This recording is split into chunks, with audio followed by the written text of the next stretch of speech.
A Tale of Three Doctors by Steve Johnson.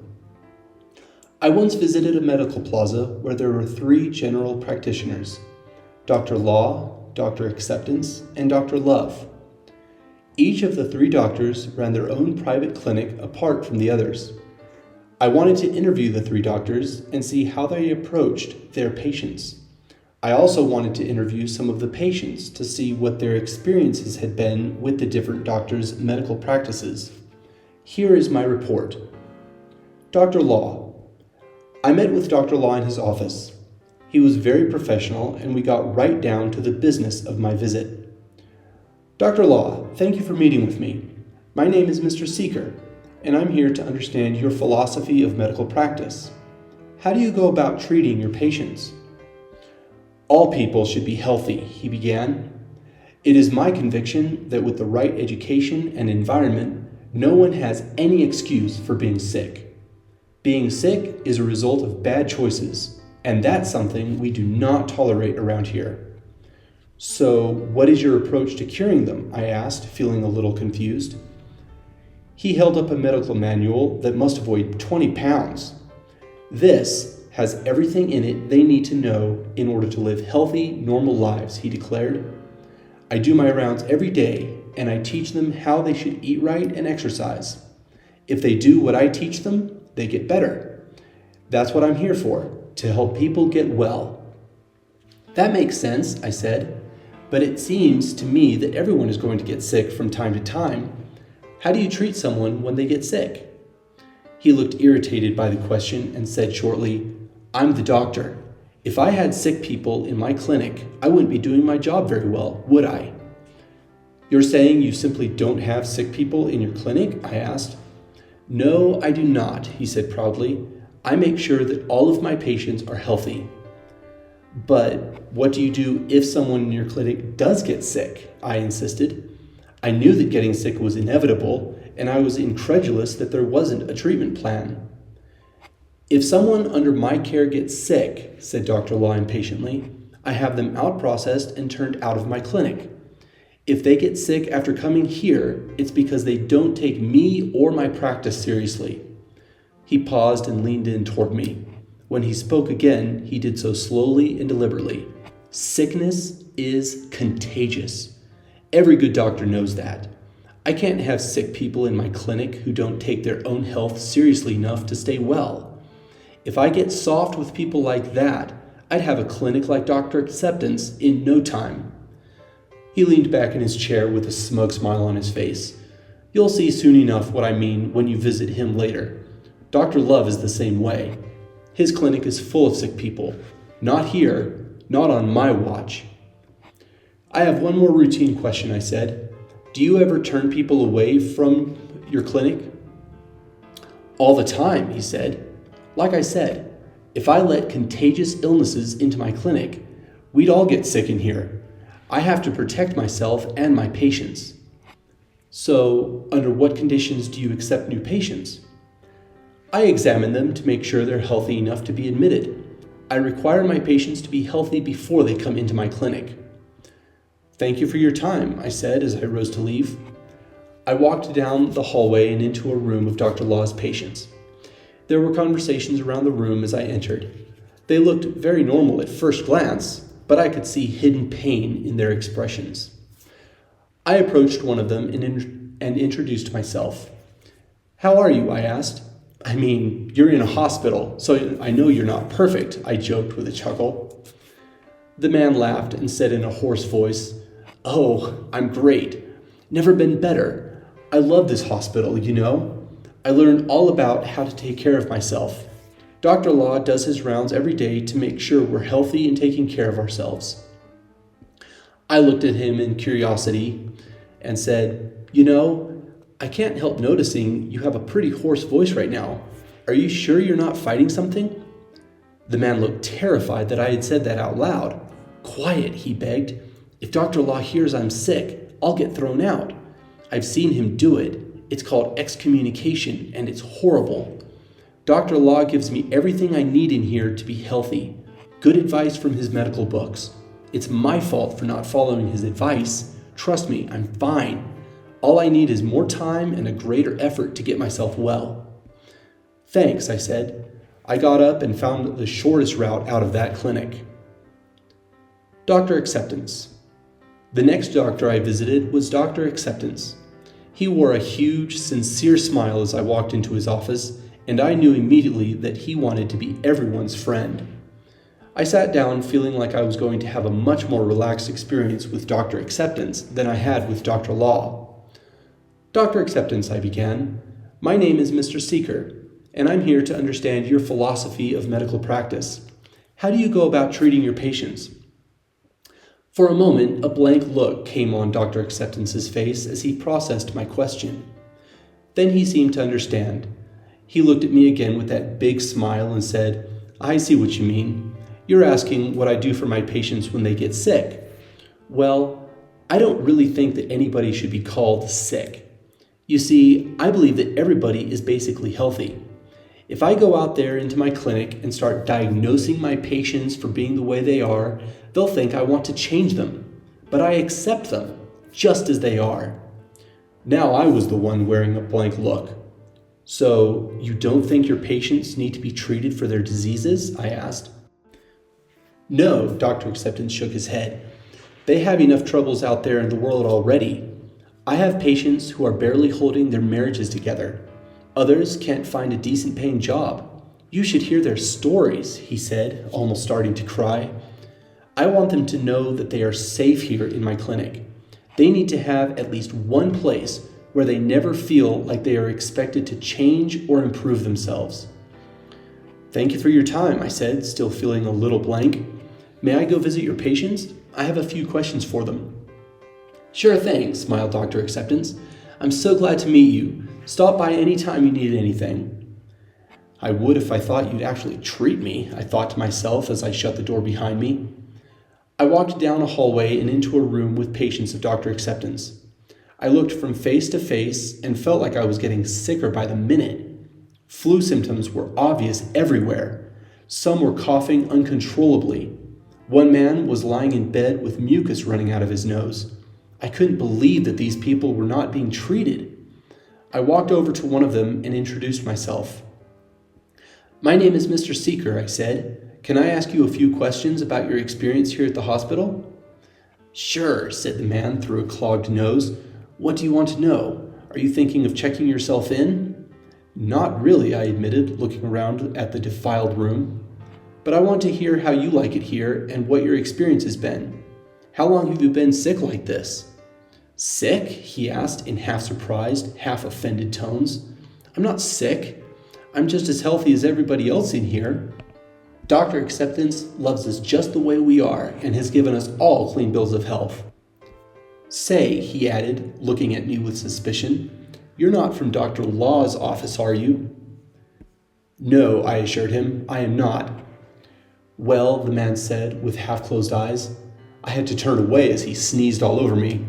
"I'm perfectly fine, and anyone in here will tell you the same. What we don't need is some health nut coming in here making us feel bad for not being like them. If you want that kind of treatment, go see Dr. Law. I was under him for a year, and it was the worst year of my life. Every day I had to pretend to be something I wasn't. He would ask me how I was, and I had to say the same thing. 'Doing just fine, Doc,' when actually I felt awful." "But don't you feel awful?" I asked, looking at his congestion. "Don't you need treatment for your cold?" "I'm not sick," he yelled. "All I needed was to be accepted. Dr. Law didn't actually care about me. He only cares about keeping his clinic spotless. Dr. Acceptance really cares about me. He accepts me just the way that I am." "Okay," I said humbly. "I didn't mean to accuse you of being sick. I just thought maybe you would come here looking for some relief after feeling horrible under Dr. Law's treatment." "What I've come to realize," said the man, "is that the only thing making me feel horrible under Dr. Law was his critical eye always looking for the slightest reason to throw someone out of his clinic. After meeting Dr. Acceptance, I've come to accept myself as I am, and I've gotten past all that nonsense about needing healing. I'm okay with myself now." "So," I prodded, "if no one in here is sick, I suppose there aren't any measures to keep disease at bay. That's the best part, the man said happily. We all intermingle as we please. We're a big happy family in here. Back at Dr. Law's clinic, I felt so isolated from everybody else. Sure, we all looked okay, but I couldn't even let my guard down and just be myself. You know what I mean? In here, I'm free to be me. He stopped short with another violent sneeze that triggered a spasm of hacking coughs. He looked up after regaining control of himself and said in a voice that was obviously going out on him, "It's so good to be in a safe place where nobody judges me. Don't you ever want to just be accepted?" I knew that if I stayed to talk too much longer, I'd be checking myself in as Dr. Acceptance's next patient. So I said a quick goodbye and thank you to the man and found my way out of the hospital clinic that had become a haven to every airborne disease in the book. Dr. Love. Last stop, I thought to myself as I headed off toward Dr. Love's clinic. I had heard mixed reviews about Dr. Love. Some said he accepted any patient who knocked on his door, which made me wonder if I was going to interview another Dr. Acceptance. Others had warned me that he was very strict about diseases and would do anything to keep his clinic clean. That made me think more of Dr. Law, and I was eager to see what the truth about him would really look like. He wasn't in his office when I arrived. When I asked a nurse, I found out that he was doing his usual rounds to check on his patients. I was asked to wait, and in about 15 minutes, he arrived and we sat down. My first question was my standard interview question. Dr. Love, how do you approach medicine with your patients? I'm trying to understand your philosophy of medical practice. Dr. Love paused for a brief moment and replied, My philosophy of medicine is that everybody is sick to various degrees. It's my job to help them get well. I was surprised by the candor of his answer and had to process it for a moment before asking my next question. So, if everybody is sick, why do you let them into your clinic? Dr. Love laughed. You've met with Dr. Law, haven't you? He is afraid of sickness, and that fear makes him hate those who aren't well. People have to lie to themselves, to him, and to others in his clinic in order to feel accepted. But people come to me because they are sick for the purpose of getting better. That's why they call me doctor. Do your patients feel comfortable telling you about their diseases? How do you get them to open up and tell you what they're really experiencing? It takes time, Dr. Love replied. They must first see that I'm not here to judge them for getting sick or for not taking care of themselves. I have to convince them that I am truly concerned about their health and not just their outward appearance. I prepared myself for my next question, afraid that I was going to find that I was talking to another Dr. Acceptance. Dr. Love, does that mean you tell them that they are not sick? No, not at all, he responded soberly. Every person has some kind of medical problem. After I've examined them, I let them know what their true condition is. If I downplayed the truth of their condition, I wouldn't be a doctor. How do you do that without making them feel judged for being sick? I asked. Again, he laughed, though I could tell that he was sad at the same time. You've also met with Dr. Acceptance. Poor fool. He is driven by the fear that if he's honest with his patients, they'll all run out the door and never return. He has spun a dark web of deception for himself and his patients that has made his clinic a happy place for every sickness imaginable. The answer to your question is simple, though often misunderstood by both Dr. Law and Dr. Acceptance. He leaned in and looked at me earnestly. You are not your sickness, he said gently. That is what people need to understand. They are wonderful, lovely people who are not themselves because of a disease that needs to be healed. Dr. Law wants people to fix themselves and be healthy from their own efforts. Dr. Acceptance wants people to accept their disease as part of who they are in order to accept themselves. But no healing can happen if it's not addressed. His answers seemed to make sense, but I was still concerned about something. Are you willing to accept anybody into your clinic? I asked. Absolutely. I never turn anyone away who comes to me for medical care. If you never turn anyone away, how does your clinic not turn into a happy place for diseases, like what you just said about Dr. Acceptance's clinic? A shadow came across Dr. Love's face. I said that I never turn anyone away who comes to me for medical care, he said. I didn't say that I never turn anyone away from my clinic. Why would you turn someone away? I asked. People have come to me after being in Dr. Law's and Dr. Acceptance's clinics, he said. They've also come from the streets. And the first thing I ask them is whether they're aware that they're sick. Many of them have come here just wanting to find a social club where they can hang out and feel accepted. But I can't let disease run rampant in my clinic. That would be extremely irresponsible of me toward my patients who are truly trying to get well. That makes sense, I said, feeling like I was beginning to understand why some people saw traits of both Dr. Law and Dr. Acceptance in Dr. Love's practice. Can I ask you just one more question? Then I'd like to go visit with some of your patients. Sure. Why does it matter if someone is willing to admit that they're sick? What difference does it make? I'm the doctor, replied Dr. Love. I visit my patients every day to see how they're doing. I want them to let me know honestly how they are doing so that I can treat them accordingly. As long as we have an honest relationship, I can treat the disease correctly, keep their symptoms down to a minimum, and keep disease from spreading through the clinic. My treatment plan with each individual patient is what keeps them healthy. If they deny that they are sick, I can't cure their sickness or control it from spreading. And they feel safe telling you how they're doing because they know that I really care about them and their health, said Dr. Love with a smile. Thank you so much for your time, doctor. Out in the hallway, I couldn't wait to interview his patients. I felt I had finally found a doctor who deserved the title, and I wanted to see the results of true care. I approached a room and went in, where I found 5 patients sitting around a table talking. 2 of them looked mostly healthy. The others looked like they were still fighting different sicknesses. Good day to you, I said, approaching the table. My name is Mr. Seeker. I just finished talking to Dr. Love, and he said it was okay for me to interview a few of his patients. Mind if I ask you some questions about the hospital? Certainly, said one of the people. Come sit with us. I sat down and cleared my throat. I tried to think of a good Kickstarter question, but found thinking difficult.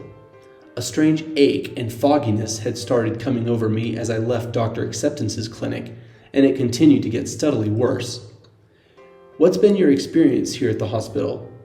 It was the best I could come up with. The patients looked around at each other, smiling. A few nodded at one of the guys as if to say, "You want to go first?" I was sick for years before I came here, he said. I'm not sure why it took me so long to come, except I didn't want to admit that I needed help. When I finally met Dr. Love, I thought my condition was too advanced to be cured. He stopped and sighed. I wish I had come years before I did. I would be so much healthier by now, but I'm on my way to full recovery, and that's what matters. I was sick a long time before I came to the hospital too, said a second person at the table. When I did, I went to see Dr. Law before coming here.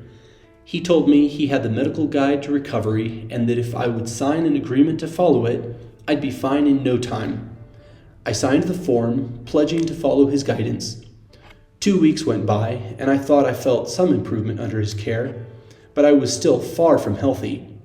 One day, when Dr. Law made his rounds, I sneezed while he was in the room.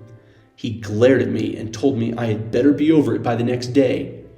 I took a multivitamin and almost overdosed on a cough medicine.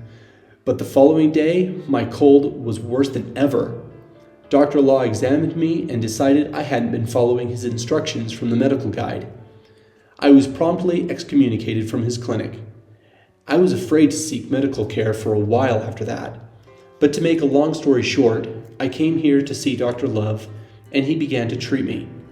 It wasn't just him giving me advice I had to follow. He got involved in my treatment. It's been so different and so much more effective. I have a similar story to yours, said a third person at the table, looking at the individual who had just finished. I saw Dr. Law first, but when I got turned out because I couldn't keep myself healthy, I went to see Dr. Acceptance. I thought that I had found my long-term family practitioner at last. It was great being there and not feeling judged by anyone around me. The problem was I wasn't getting better. I wasn't getting any treatment. I was still sick and needed help. But the only thing Dr. Acceptance did when he saw me was assure me that he loved me just the way I was. He told us during his rounds that everyone feels sick from time to time, but that we needed to remember how we felt didn't affect our worth as human beings. He still accepted us, and that's what mattered. But I needed more. I wanted to feel better. So one day, I checked myself out of his clinic and came over to see Dr. Love. I was miserably sick and wasn't sure if he would take me into his clinic at all. But when he saw me, he just asked me one question. "What can I do for you?" "I want to be healthy," I pleaded. "Then come into my clinic and I'll start working on you at once," he replied. I've never regretted that day for a minute. "I was turned away at first," said the fourth person. "I was miserably sick and desperate for relief, but I couldn't bring myself to admit my need for help. One day, I cleaned myself up, got myself looking as healthy as possible, and came to see Dr. Love. He asked me the same question he asked my friend here. "What can I do for you?" I made some high and mighty claims about how healthy I was and how I wanted to serve in his clinic as an assistant. I didn't realize he could see how bloodshot my eyes were and how gravelly my voice sounded. "You can't come into my clinic," he told me. "You'd spread disease to all my other patients." I'll never forget the look on his face as he said that. I knew he cared for me, but that he couldn't compromise the safety of his other patients. I walked out onto the street, furious at him for not accepting me. But as I paced, I realized something. He hadn't rejected me. He had rejected the lie I had tried to feed him. I went back in, and he saw me again. "What can I do for you?" he asked again. "I need help," I stammered. "I need a doctor. I've been here ever since, and I love him." The fifth person was silent for a while before speaking. The others looked at the table with serious expressions. They knew his story and knew that it wasn't easy for him to tell. Finally, he spoke. "I was thrown out too," he began. "But I was thrown out after being admitted. I got healthy enough to start feeling like I didn't need Dr. Love's care anymore. One day, he came into the room where I was hanging out with the other patients and, as always, offered to examine me. I told him in front of all the other patients that I was happy with my health and didn't need him to examine me anymore. His answer surprised me. "Son, if you don't let me examine you, you don't have a place here in my clinic." I was too proud to see what I was doing and insisted that I was healthy. I could see the pain in his face as he proceeded to have me out-processed from his clinic. It only took a few days for me to realize that his constant care had been the only thing keeping me healthy. I got horribly sick within a week and had to return here to start over on my road to recovery. I was so scared coming back. I really thought he was going to turn me away, especially after all the work he had put into healing me before. But he took me back, and I never want to assume again that I don't need his care. I was pondering this last person's story. Dr. Love's ability to be so accepting of people and so firm at the same time. It seemed that Dr. Law had gotten part of Dr. Love's approach right, and Dr. Acceptance had gotten another part right. But without the whole approach, the other two doctors ended up being disasters as medical practitioners. As I thought about it, I realized my head had begun to throb and my throat was increasingly sore. Probably picked up something nasty from Dr. Acceptance's clinic, I thought to myself. Then the door opened and Dr. Love came in, doing his usual rounds. He checked on his patients in turn and then saw me, sitting there with my 5 friends who had all fallen so deeply in love with this doctor. He walked over to me, looked me in the eye, and asked me a simple question. "How are you, friend?" Looking back into his face, I knew that how I answered was very important.